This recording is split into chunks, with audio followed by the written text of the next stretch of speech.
រៀបសួរខ្ញុំបាទឈ្មោះថនថេខ្ញុំមានអាយុ13ឆ្នាំខ្ញុំមានបងប្អូន5នាក់ខ្ញុំរៀនថ្នាក់ទី5ខ្ញុំស្ថិតនៅខេត្តបាត់ដំបង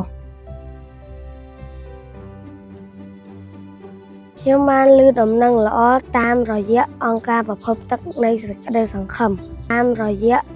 រៀនកូនពៅបង្វេកនិងព្រះបានបង្កើតផ្ទៃមេឃខ្ញុំបានទទួល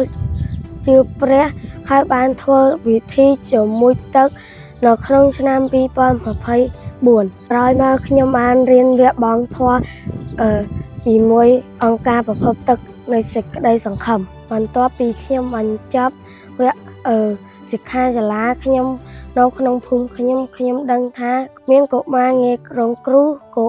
កុមារកំព្រាកុមារក្រីក្របន្ទាប់មកខ្ញុំបានជ្រើសរើសកុមារម្នាក់ឈ្មោះរ៉ាត់ពឿនធ្វើកូនធွာ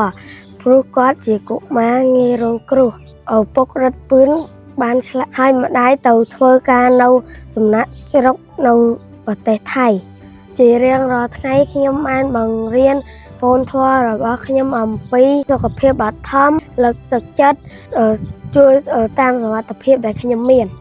នដូចជាជូនប្អូនធွာទៅសាលារៀនជួយដឹកគោជួយស្រោតឆ្មៅគោជួយបង្រៀនអក្សរនិងជួយបង្រៀនសរសេរអក្សរផងដែរ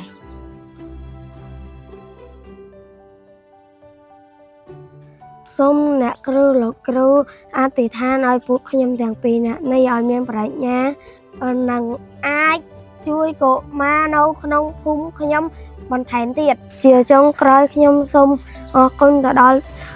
អង្គការប្រភពទឹកនៃសេចក្តីសង្ឃឹមដែលបាននាំដំណឹងល្អ